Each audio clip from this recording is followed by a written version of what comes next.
New stadiums, elaborate ceremonies, bringing the world together and bringing honor to your country are all a part of one of the world's biggest events, the Olympics. But is it really worth the cost? Today, I'm here to persuade you as to why you should not want your country or city to host the Olympics. According to the Milton Measure, during the 2008 Summer Olympics, China, even though there was an influx of revenue of 30% of the population was under the international poverty line, and 30 million people did not have daily access to food. Yet, they were able to spend $42 billion on the games rather than help the people of their country. After much research and reading through many news articles, I have come to the conclusion that hosting the Olympic Games oftentimes does more harm than good. Today I'll be sharing with you, first, the overall cost of some of the Olympics, the effects the Olympics have on crime in their host cities, and a response to some opposing views. According to Evan Horowitz at the Boston Globe, here's a graph of how much it has cost in the past Olympics. As you can see here, Athens spent $16 billion, Beijing spent $40 billion, London spent $15 to $20 billion, Sochi, which is the most they've ever spent at the Olympics, spent over $50 billion, and they estimate that Rio will spend about $20 billion. On average, there is also a 179% cost of overrun, and this is the difference between how much they thought they were going to spend in the Olympics and how much they actually spent. And as you can see, there's often a big difference in the price. According to the Milton Measure, while TV rights makes up 50% of the game revenue and ticket sales makes up 15%, that only adds up to about $16 billion, which is a very small portion compared to the average cost of the Olympics, which is $15 to $20 billion. And according to the Boston Globe, many times this difference is made up to the taxpayers. There have also been many times when the host cities have almost gone bankrupt. According to How Stuff Works, Athens, who originally thought they were going to spend $71,000, ended up spending $48,000. Montreal, who had a budget of $110 million, spent $922 million in construction only. This included things such as a stadium, the Olympic Village with apartments, and a huge velodrome.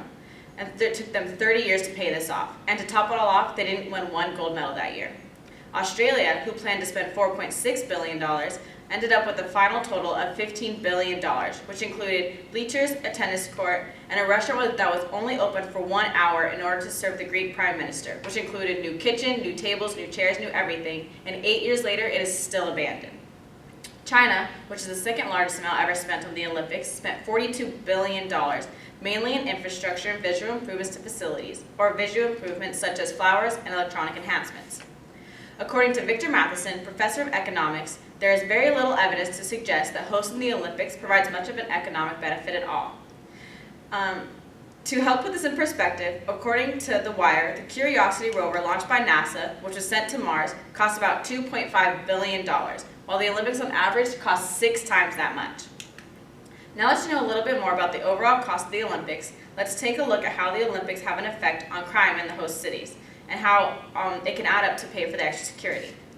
According to the Vancouver Observer, violent crime spiked during the Olympics by 30%. It went from 324 in 2009 to 421 during the time of the Games. Stats show that in February, which is the month of the Olympics, there was an increase in assault, sexual assault, and robberies. While the number of property crimes did have the opposite effect, which dropped by 6%, I think we can all agree that we'd rather have an increase in shoplifting and theft rather than an outbreak of assaults. There was also reported 11 more sexual assaults than the 16 that were reported at the same time the previous year. Assault rose from 250 to 340 from the previous year. And according to CBC News, there was also an increase in arguments and loud fights as an effect from drinking at the Olympics. It is said that while this was not major, they did add up. In Atlanta, they too saw an increase in crime during the Olympics. According to the LA Times, there was 2 bomb scares, a National Guardsman at the Olympic Village was hit by random gunfire, and a stolen car was smashed into a tent at a guard checkpoint at one of the Olympic venues. Another aspect of the Olympics is security, which can become very pricey. In Athens, according to the LA Times, they spent $300 million for their increased security. According to Dexter Roberts, London estimated the cost of security would be $361 million, but turns out they spent $1.6 billion in security. Lastly, in China, they spent $6.5 billion in security.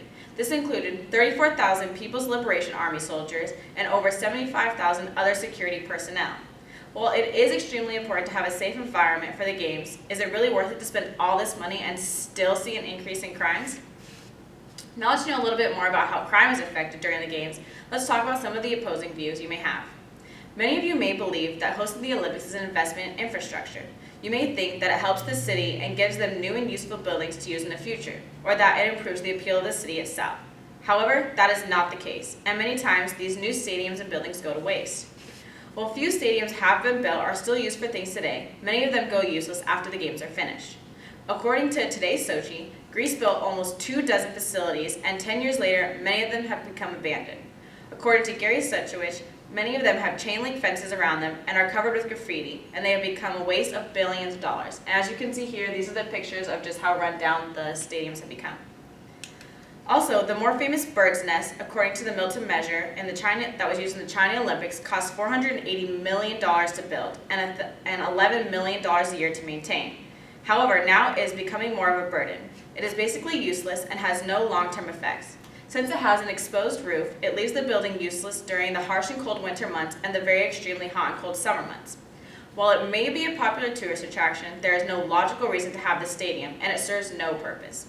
According to Andrew Zimbalist, a very successful authority in the field of sports economics, he says, for the Olympics, we are talking about $15 to $20 billion in construction for facilities that at the end of the day do not have a use for a majority of the population. We are basically spending $15 to $20 billion for a public park or a boardwalk. I'm also sure that many of you believe that hosting the Olympics causes an increase in tourism and brings a large increase in revenue too. However, that is not the case.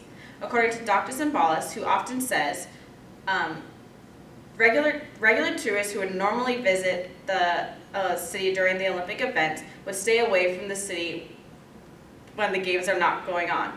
Also, a significant amount of residents that live in the host city will leave in order to avoid the chaos. With all that being said, it is not uncommon for tourism to actually go down during the Olympic events. For example, in 2012, the London Olympics saw a decrease in the number of tourism, and in August, then in 2012, lower from the previous year. Also, Britain saw a 5% year-on-year decrease during the games. Many times, visitors are more interested in the sporting events than the tourist attractions that these cities host, so therefore, these businesses lose their money. According to the leading experts in economics of the Olympics, they say, in study after study, they have found that the economic benefits of the Olympics are either non-existent or very small.